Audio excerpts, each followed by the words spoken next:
Hello and welcome to the Story Behind the Stories, your weekly look at the pages of the Neepawa Banner Press.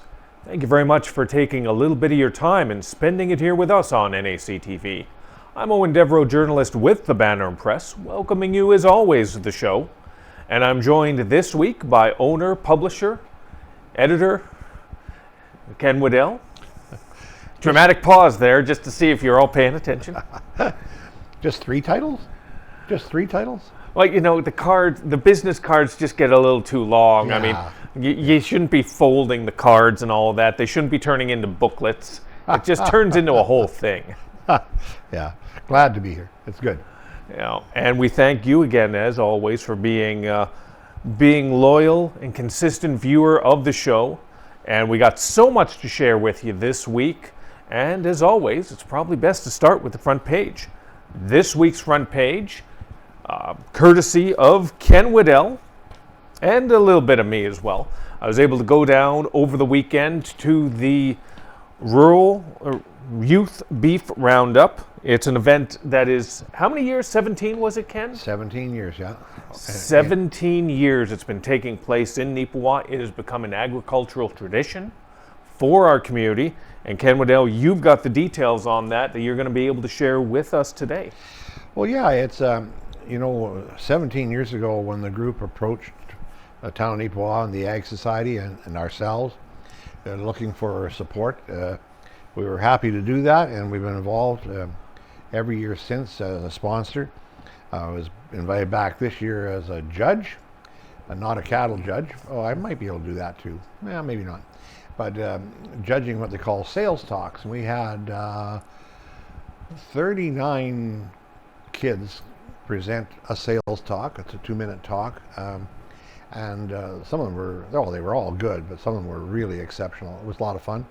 And we attended and ate their steak supper too. That was good. It was an excellent supper. But it's 3 days of learning and teaching and showing, and things have changed. Like there was 5 generators hooked up down there to run all the equipment for the clipping and the fans and the vacuums and everything to make the cows all look pretty, steers. Yeah. It was quite the show. Lois McRae and her committee, large committee, do a great job, and it's a real attribute to Neepawa. Brings a lot of people to town. Like the place was full with camper trailers and stock trailers and trucks and kids and cattle. I think there was 102 kids involved, I think, this year. So it's pretty cool. Oh no, most definitely. It's one of those things that, as we said, it's become a tradition for the community. And we got to remember something. Even though over the last 5 years, over the last 10 years, the community of Neepawa has grown in a tremendous way in terms of new arrivals and new businesses. And we are very quickly becoming in a metropolitan hub in sense for surrounding communities. But we are still a rural town. Let's not forget about where our roots come from when it comes to something like this. It comes from agriculture, it comes from farming, it comes from the beef industry. And this is a very good example of that, and remembering where you're from and sort of continuing, even though we move forward as a community, to continue to look back at what brought us to where we are right now and what strengthened us as a community. Well, for sure. And it's, the beef industry is pretty strong. A fellow from here actually, who knows the world food cycles, he said in a developing country, they start out eating fish, and then they advance up the food chain, so to speak, to poultry, then pork, but beef is still at the top of the heap. And that's what they're aiming for, all the countries that are developing their food system. We take beef for granted because we've had it right since the earliest days of European settlement, and had it before that because the indigenous people, there's not a lot of difference between buffalo and beef. Well, I don't know if we take it for granted anymore, Ken. If you've seen the prices at the grocery store nowadays, okay. Maybe we don't take it for granted that much anymore. But again, as you say, opportunities abound, most definitely in our community and in our society. Yeah. Yeah, it's for sure. And I'm remiss. I do take it for granted, but because our grocery bill has gone up too. But we figure that farmers work pretty hard to get that beef on our plate, so we like to see them prosper. And again, it's great to be able to support the Youth Beef Roundup as we do each and every year right here on the pages of the Banner Press. And we do so over an extended period. We usually do little previews about it, and then we'll do coverage on the weekend of, and we're very supportive of them, and we're glad that they are supportive of us in terms of sending in thank yous to all those who participated and were involved. And I'm sure it's one of those partnerships and traditions that is going to continue in the community of Neepawa for quite some time. All right, let's shift gears over to a feature I was able to put together this week, one that I've been trying to chase down for a little while now, but obviously trying to get these individuals, they're a little busy with jobs slightly more important than talking to a newspaper guy. And I'm talking about the 2 new resident doctors that are calling for the next little while Neepawa home and are working their residencies at the Beautiful Plains Medical Clinic. If you're a consistent and loyal reader of the Banner Press, you have watched and you've read and you've learned over the last few months and years actually about the significance of the residence program, its establishment in Neepawa, and the significance it could have not just for the town of Neepawa, but outlying communities within the Westman area. So what it comes down to is, if you've watched any medical drama on American television, and I'm sure you have, we all have, let's admit it. I was a big fan of House actually back in the day in ER, but you know, that's just me. Or Diagnosis Murder, that had Dick Van Dyke on it back in the day. That was a pretty good one. Although he was more a doctor that solved mysteries. I'm not sure these residents are going to be solving mysteries. No, maybe not. No. Hopefully they don't have to solve any crimes either. No. And again, these are the first 2 residents that are partnering with Beautiful Plains Medical Clinic and through the University of Manitoba to be able to come to Neepawa and do a portion of their residency right here in the Land of Plenty. All right, first off is, in a sense, someone who grew up, well, not in a sense, in a real sense, grew up in Neepawa, although now the family has established roots in the city of Brandon. Dr. Emma Ball, who up until about 13 years old, she and her family lived in Neepawa before moving to Brandon, and she went through the process, educated herself, went to the university, educated herself through the medical program, and when she saw the opportunity, when she saw Neepawa listed among the communities that a residency could take place, she thought back to her formative years in this community and looked back favorably and thought this might be an opportunity, this might be a viable option to come back. And it's wonderful that I had a chance to speak with her on that, share some of the experiences she went through in Neepawa, moving to Brandon, what inspired her to get into medicine, and what motivates her, and where she sees her future on that. So it was very, very great to be able to learn that myself, put it together on the page, and this week be able to share it with you in the pages of the Banner Press. But that's not just all. That's not just the one individual. We have a second individual as well, with, to a degree, a similar story, but in another way, very diverse and different. The journey for her was a little bit more twists and turns along the way. I do apologize if I get this wrong, but Dr. Gabrielin Alvaro, who is actually, her family, based out of Port Coquitlam in British Columbia. So a little bit of a distance between here and Neepawa. She, as well, is part of the residency program here, and her journey took her so many different places. It went from British Columbia all the way down to California, and then California over to the Philippines, and then from the Philippines all the way back here to Neepawa. It was a tremendous north, south, east, west. I mean, she's hitting all the points, as it were, Ken.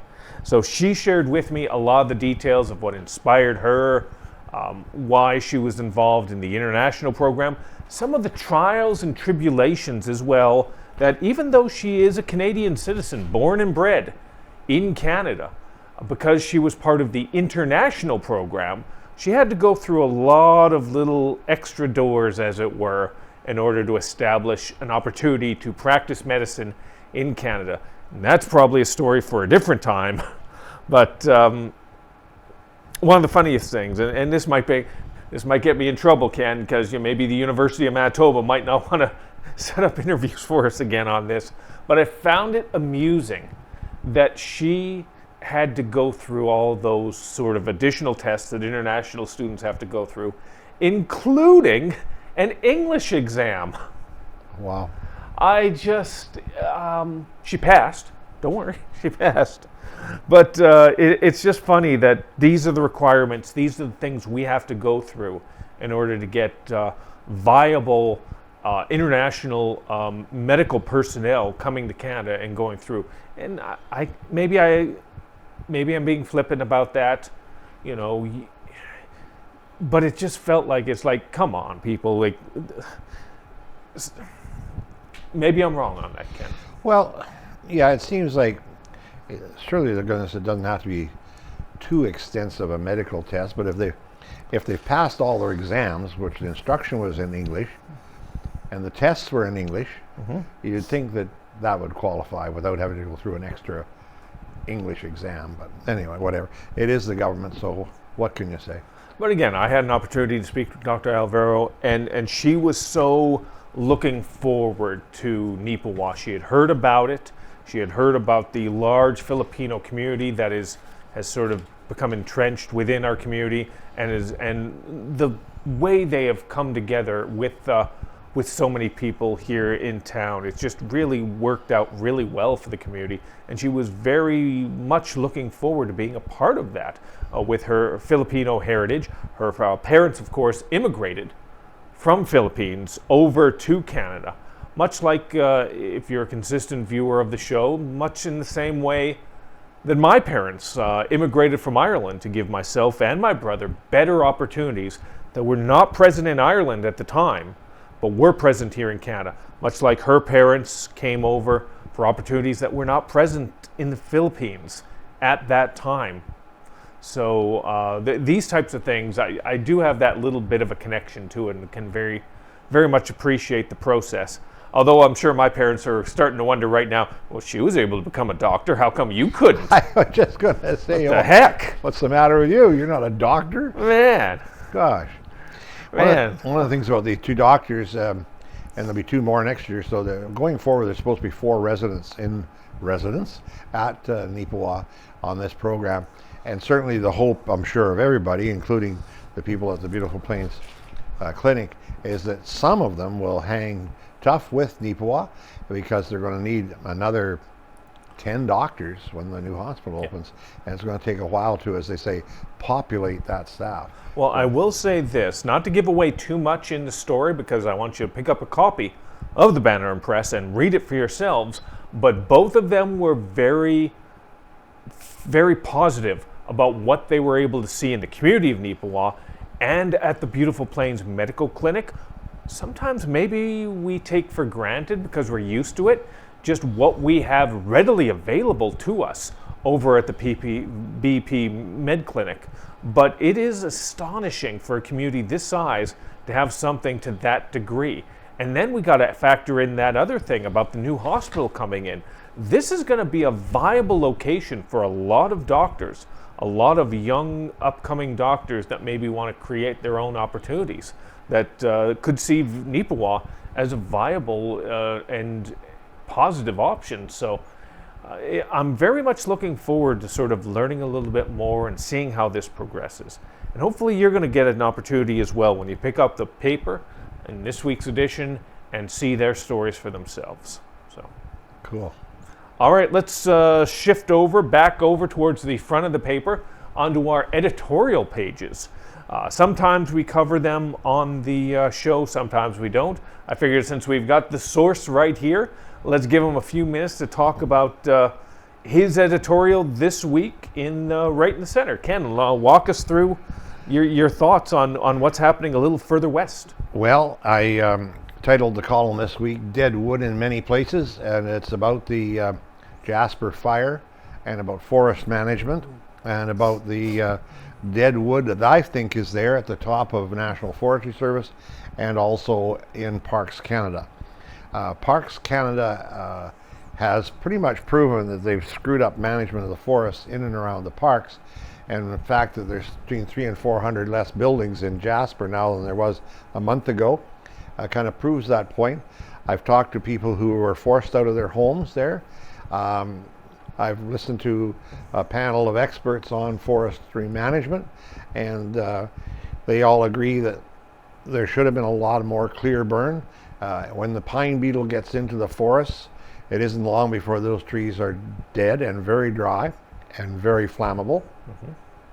And one forestry management person said on the panel that when they were fighting the fire 8 years ago in Fort McMurray, that the fires got so big and so hot that they started to generate their own weather system, and that there was lightning coming out of these fires.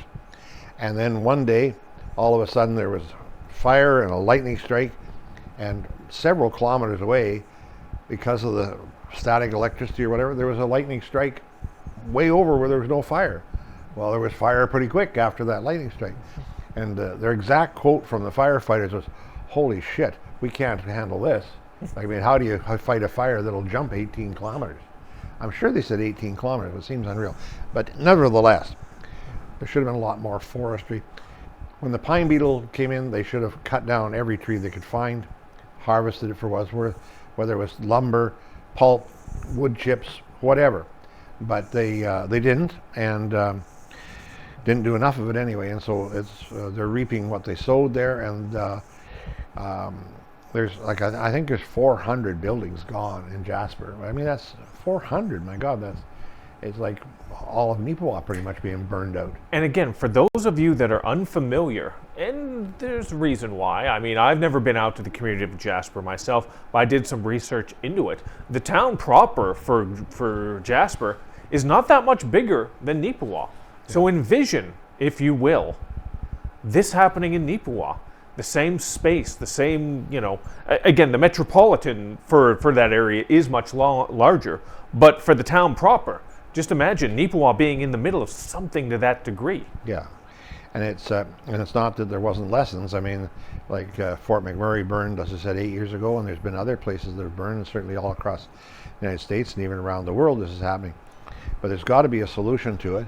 Somebody said to me, I think I quoted them, and they don't know it yet, but in my column there, that the politicians seem ready to, reluctant to spend $100 million on prevention, but they don't mind spending hundreds of millions of dollars to repair the damage. And somebody's going to have to pay for this. Insurance rates are going to go up. Insurance companies are going to be just go wild over this thing. There's going to have to be all kinds of compensation from the government. And the thing I found too interesting list that panel discussion is that about 35% of fires in the forests are caused by lightning. 65% of it are caused by man. Sometimes it's accidental, I get that, but sometimes it's not accidental. That to me is a real crime. Now, if you want to learn a little bit more, of course, always remember you can find Ken's column each and every week on page 4 of the Neepawa Banner Press. If you have any thoughts on it or anything we put in the paper, you can always send us your opinions through a letter or through thumbs up, thumbs down over at the Neepawa Banner Press. We'll give you that information at the end of the show.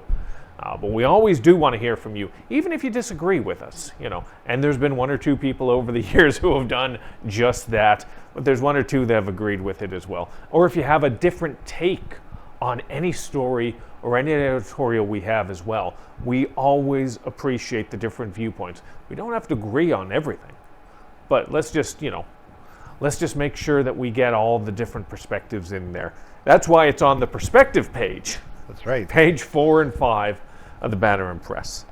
All right, let's shift back over into the news and a little bit of a special section we have coming up in the very near future. We've got Minnedosa Fun Fest.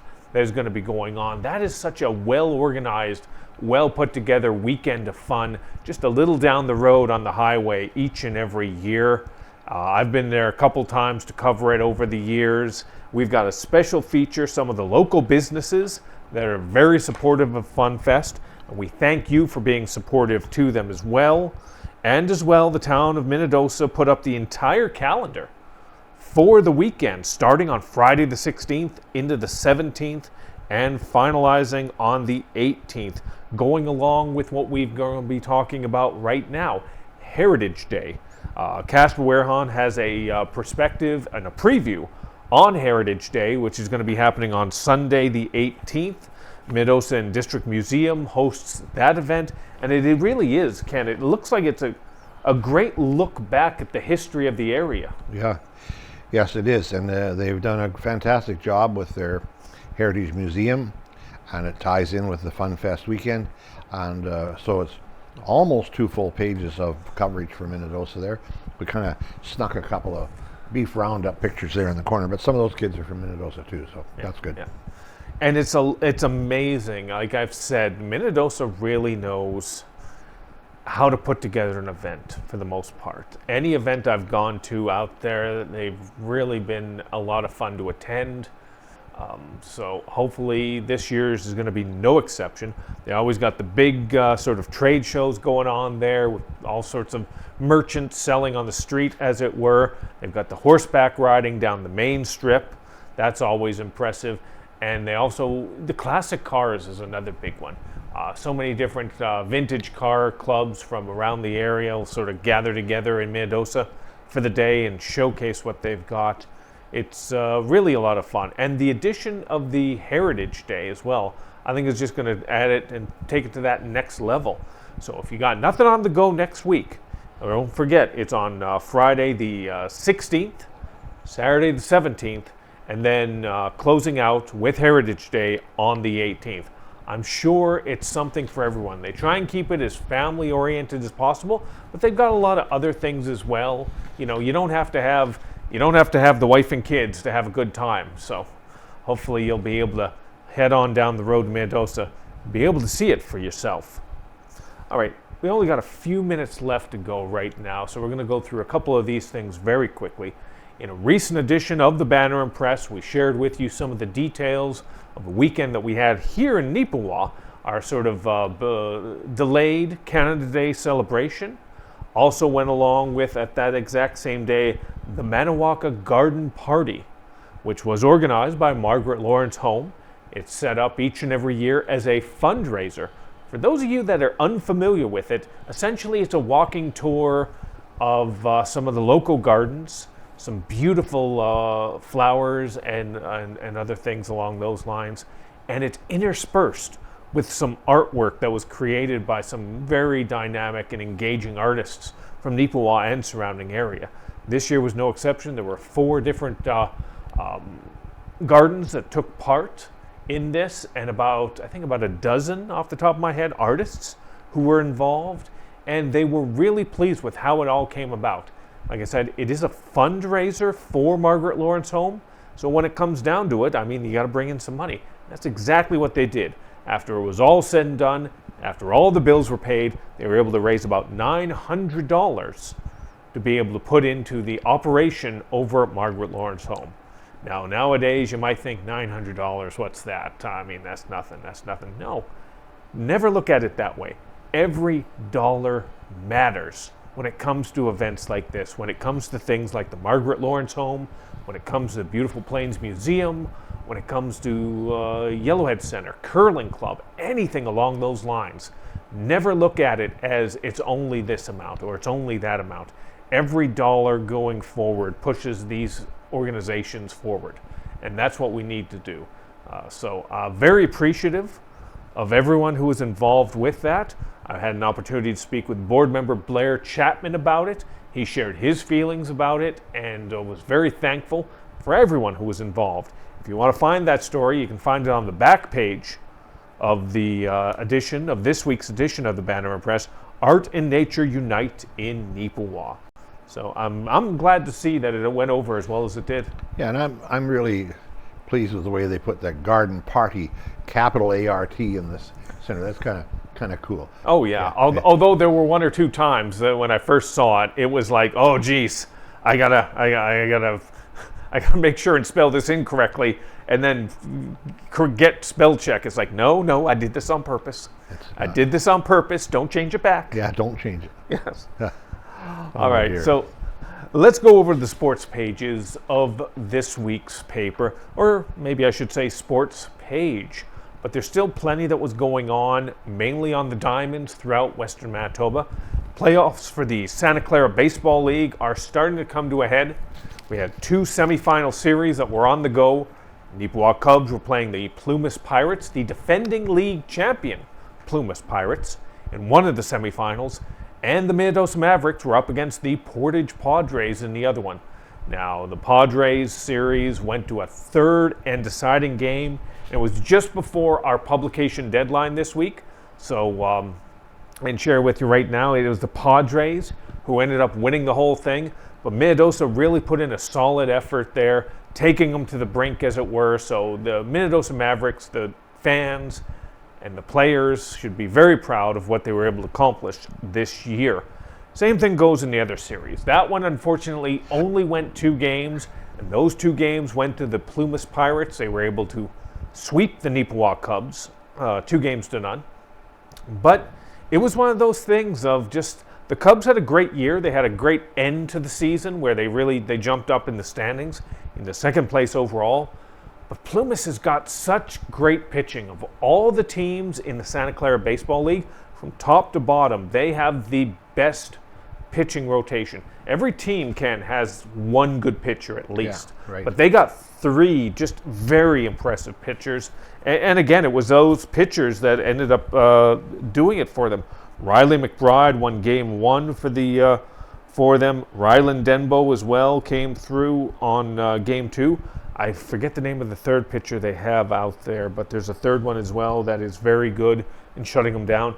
This series between the Plumas Pirates and the Portage Padres should be a great one. Both teams are very well evenly matched, so it should be great. If you live in the community of Plumas or in the city of Portage La Prairie, or if you live nearby, if you want to see some pretty good local baseball, I think you should check it out. Go on to the Santa Clara Baseball League's website. They have the schedule up there. And if you got an evening to spare, I definitely suggest you go out there and see it for yourself. So, and again, it's unfortunate Neepawa wasn't able to make it this year, because it's always fun to be able to go out to the games. And of course, you can watch those games right here on NAC TV. But I guess we'll have to sort of wait for another year. There's always next year. There is always next year. You are right. There's so many other things that we could talk about in this week's edition, but there's only so much time in a half hour. Only 30 minutes in a half hour. Funny how that always stays that way. But that's why you always got to remember to pick up a copy of the Banner Press. We weren't even able to talk to you about the new commemorative site over at the Riverside Cemetery, Stride Credit Union donating the Stars Ambulance, Casper Warehan's Looking Back feature, as always. The RCMP report. We got a monthly RCMP report, and there was something about an online romance scam that's on the go right now. You might want to check that out, But it's just chock full of those little things. Is there anything you want to spotlight in the last minute we got here, Ken, that maybe we didn't talk about? Well, 2 things kind of funny. One is that I doubt that I would ever be a victim of a romance scam. I just can't see that happening somehow. Anyway, little shameless plug there on the back there for our MP. Dan Mazur going to have a barbecue here, and I'm sure he'd like to talk to people. It's coming up on Wednesday, August 14th. And I give Dan credit because I've been harping at the government for years. Never mind the subsidies to news media outlets, buy some ads, and Dan does. So we appreciate it. And again, we appreciate that, and we appreciate you. Thank you, as always, for tuning into the show each and every week right here on NAC TV.